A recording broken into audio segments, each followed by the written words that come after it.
Shalom, salam sejahtera di dalam kasih Tuhan kita Yesus Kristus. Kita percaya bahwa hari ini kita berada dalam suasana yang sehat walafiat. Karena Tuhan kita, Allah yang kita layani, Allah yang kita sembah adalah Allah yang besar. Dia tidak pernah meninggalkan kita, melepaskan kita, membiarkan kita dalam kehidupan kita. Hanya oleh anugerah Tuhan, hanya oleh berkat Tuhan, hanya oleh karena kuasa Tuhan, hari ini kita boleh bekerja, kita boleh hidup, dan kita boleh melayani Tuhan. Tanpa Tuhan tidak ada artinya bagi kehidupan kita, bahwa Yesus adalah modal dasar kehidupan kita. Saudara-saudara yang terkasih di dalam Tuhan kita Yesus Kristus, saya rindu membagikan sebuah nas firman Tuhan yang terdapat di dalam Filipi pasal 2 ayat 12 hingga sampai ke 15. Bunyi firman Tuhan yang berkata bahwa, hai saudara-saudaraku yang kekasih, kamu senantiasa taat, karena itu tetaplah kerjakan keselamatanmu dengan takut dan gentar. Bukan saja seperti waktu aku masih hadir, tetapi terlebih pula sekarang waktu aku tidak hadir, karena Allah lah yang akan mengerjakan di dalam kamu, baik kemauan maupun pekerjaan menurut kerelaannya. Lakukanlah segala sesuatu dengan tidak bersungut-sungut dan berbantah-bantahan, supaya kamu tiada berai dan tiada bernoda, sebagai anak-anak Allah yang tidak bercela di tengah-tengah angkatan yang bengkok hatinya dan yang sesat. Ini sehingga kamu bercahaya di antara mereka seperti bintang-bintang di dunia.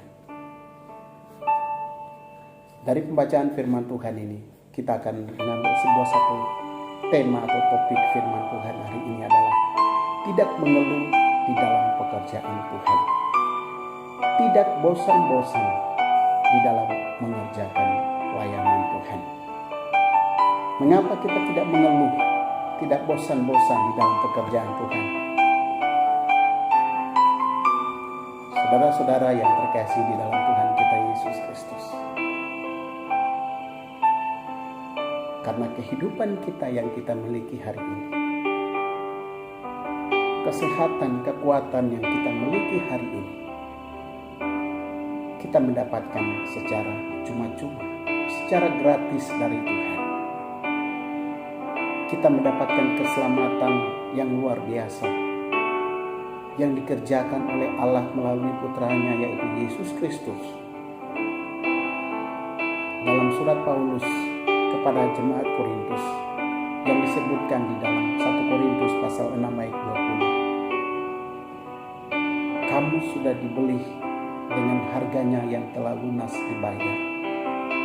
Karena itu, muliakanlah Tuhan dengan tubuhmu.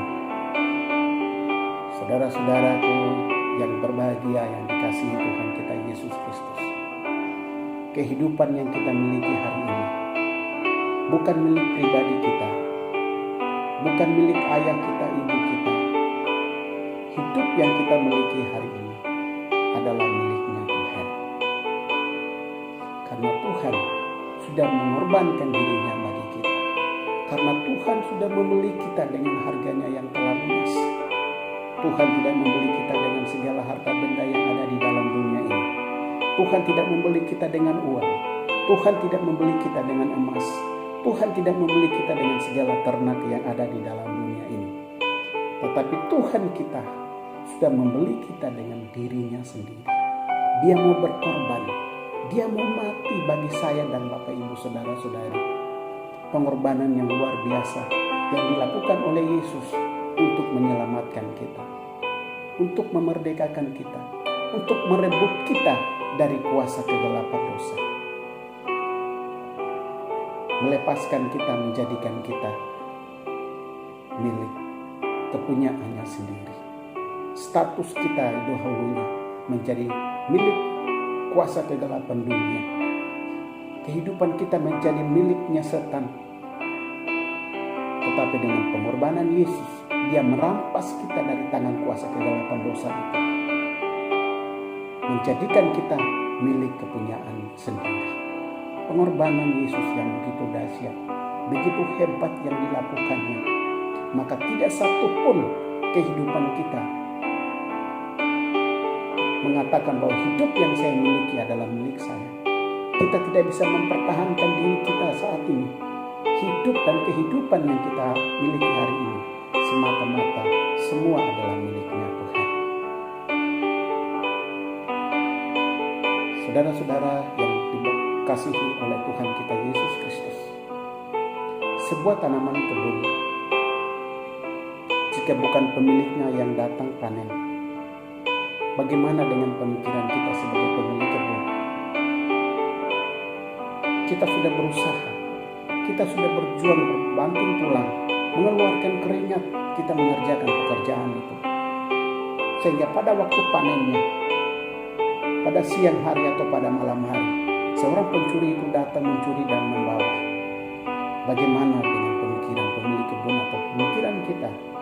Pasti kita akan kecewa, pasti kita akan marah ketika setiap barang yang kita miliki itu dicuri oleh orang lain. Saudara-saudara yang terkasih di dalam Tuhan Yesus Kristus, hidup yang kita miliki hari ini sudah menjadi miliknya Tuhan. Ketika kita menjadi hamba orang lain, ketika kita menjadi hamba dunia, bagaimana perasaannya Tuhan terhadap kita? Bagaimana pemikiran Tuhan kepada kita? Pastinya Tuhan kecewa. Pasti Tuhan marah kepada kita. Karena Tuhan sudah begitu berjuang berkorban bagi kita.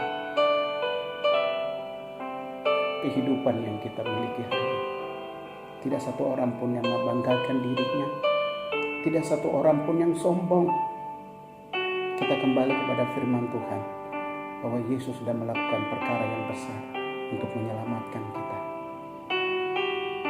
Maka kehidupan yang kita miliki hari ini,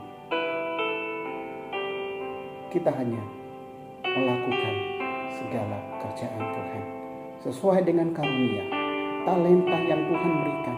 Gunakanlah itu untuk melayani Tuhan, bekerja hanya untuk Tuhan. Saudara-saudara yang terkasih di dalam Tuhan kita Yesus Kristus, dari pembacaan firman Tuhan, ada beberapa sikap yang perlu kita lakukan di dalam melayani Tuhan atau di dalam pekerjaan Tuhan. Sikap yang pertama perlu kita lakukan adalah mengerjakan pekerjaan Tuhan dengan penuh takut dan kerendahan hati.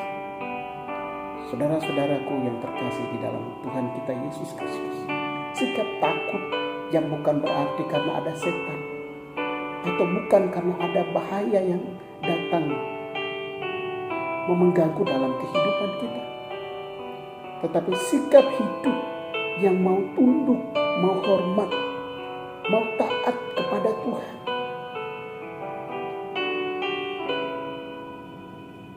Karena kehidupan kita hari ini semua adalah miliknya Tuhan. Kita sebagai pemiliknya, kita sebagai orang-orang yang sudah menjadi milik orang lain atau menjadi miliknya Tuhan, kita harus tunduk kepada Tuhan dan mewujudkannya dengan mengerjakan segala pekerjaan Tuhan dengan setia, dengan taat, dengan tekun. Tidak bosan-bosan di dalam mengerjakan pekerjaan Tuhan, mengerjakan pelayanan Tuhan dengan semangat spirit yang kuat. Kita harus melayani Tuhan. Saudara-saudaraku yang terkasih di dalam Tuhan Yesus Kristus, Amsal pasal 1 ayat 7, di mana bunyi firman Tuhan yang berkata, takut akan Tuhan adalah permulaan pengetahuan, tetapi orang bodoh menghina hikmat dan didikan. Ayat ini mengingatkan kepada kita bahwa kita harus takut, kita harus tunduk, dan kita harus hormati kepada Tuhan. Kita tidak menjadi sama seperti orang-orang bodoh yang mau menghina hikmat dan didikan, yang tidak mau taat kepada Tuhan, yang tidak mau tunduk kepada Tuhan. Tetapi kita harus berlaku sebagai orang bijak. Kita harus tunduk kepada Tuhan, menerima segala didikannya Tuhan, nasihat firman-Nya, dan mengerjakan segala sesuatu yang Tuhan inginkan dalam kehidupan kita.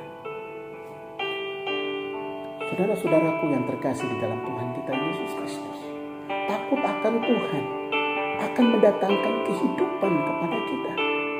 Takut akan Tuhan itu akan mendatangkan hidup